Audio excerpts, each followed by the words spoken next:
Caitlin Clark's talent, IQ, leadership were evident even in high school. Editor's note: the following article is from Athlon Sports Commemorative Caitlin Clark WNBA Rookie of the Year magazine. Order your copy today online or buy it at retail stores and newsstands everywhere. It took only a few practices at his new assistant coaching job at Dowling Catholic High School in West Des Moines, Iowa, for Scott Babinat to realize the rare opportunity in front of him.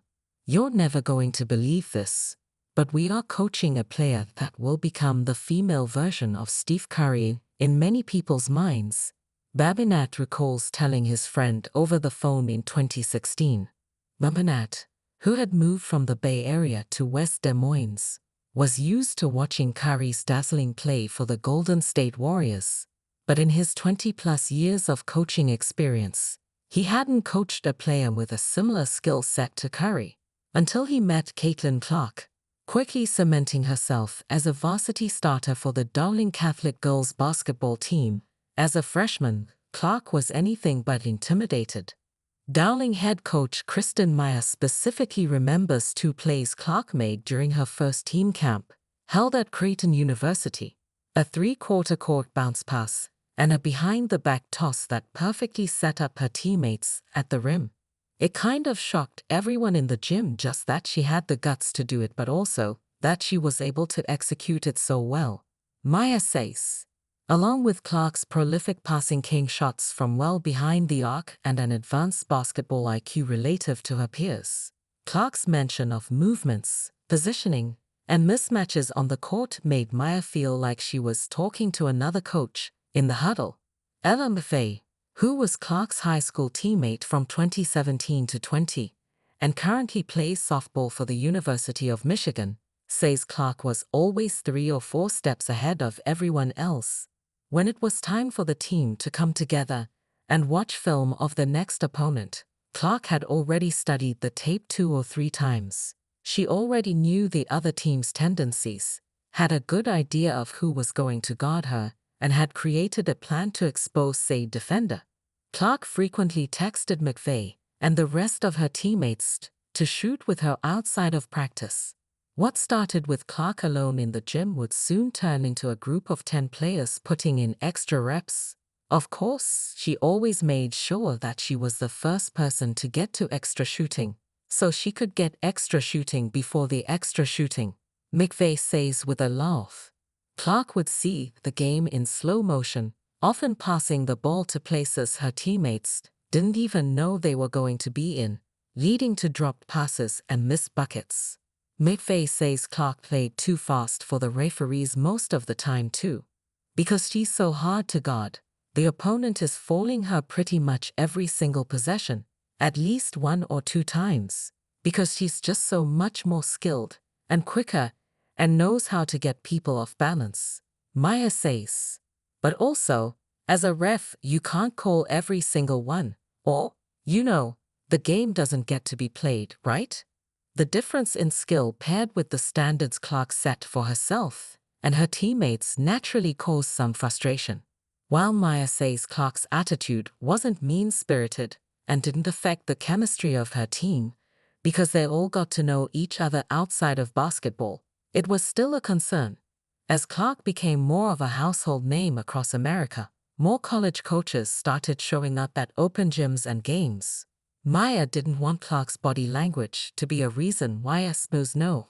4 overall recruit didn't get to go to her dream school. Meyer says she had several conversations with Clark about how she carried herself and showed Clark how she appeared on film. She'd understood that it wasn't good. It didn't help the team. It didn't help her play better, Meyer says of Clark's reactions to a call by a ref or dropped pass. But also, she gets so into the moment that she can't help herself. When Meyer put Clark on the bench during a game, it was usually because she wanted to check in about her poor body language. For Clark, who always wanted the ball in her hands and never backed down from taking a game-winning shot, sitting on the bench was almost unbearable. By the end of her high school career, Meyer felt that Clark had taken positive strides with her on-court demeanor. She never asked to come out of a game. Usually when she'd come out, It only took about 20 seconds before she just kind of turned and say, "Can I go back in now?" Maya recalls, "I've never met someone who loves the game as much as her.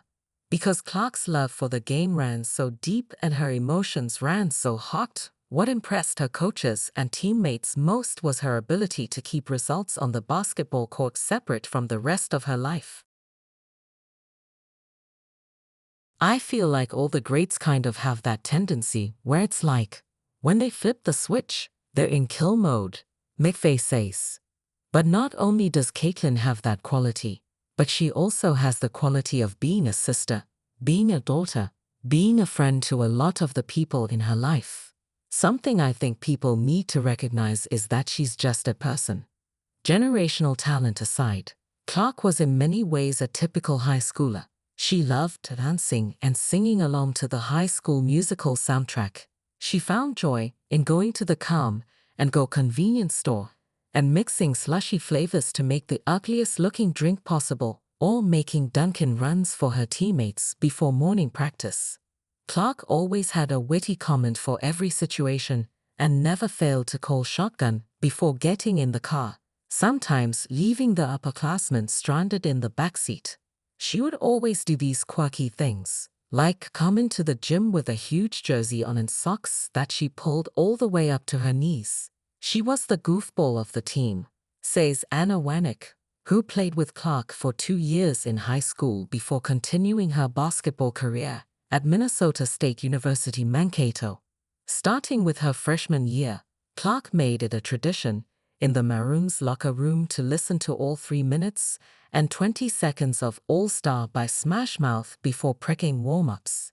As for her post-game tradition, she either had a plate of fresh homemade chocolate chip cookies waiting for her at the Dowling concession stand, or was telling Wanek how badly she wanted to bake some when she got home.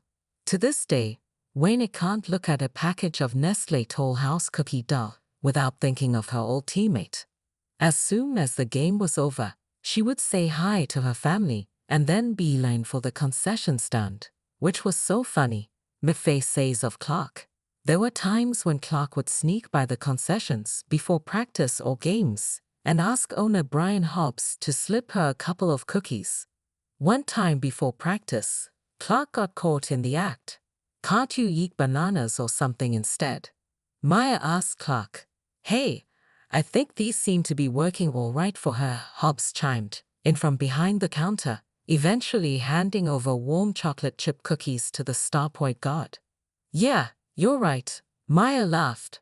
If the concession stands were ever open after school, Clark would grab a plate of cookies, then two, before heading to the film room.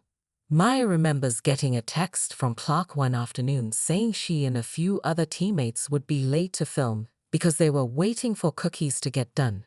"Of course, they made Caitlin be the one to tell me because I think the rest of them would have been a little too scared to show up late to film," Maya jokes. Cookies in hand or not, Clark's teammates and coaches didn't have to question whether she would show up to practice, a film session or a game and give maximum effort.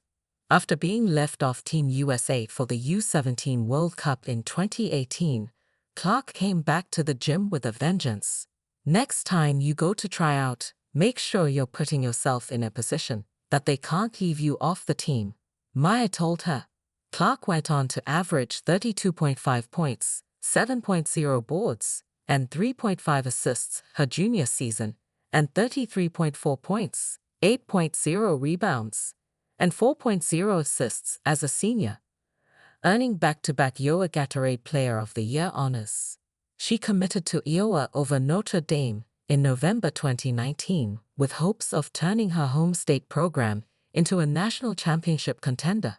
No one had bigger dreams or expectations for herself than Clark. "Caitlin hates losing more than she loves winning," Babinat says. And man, does she love winning.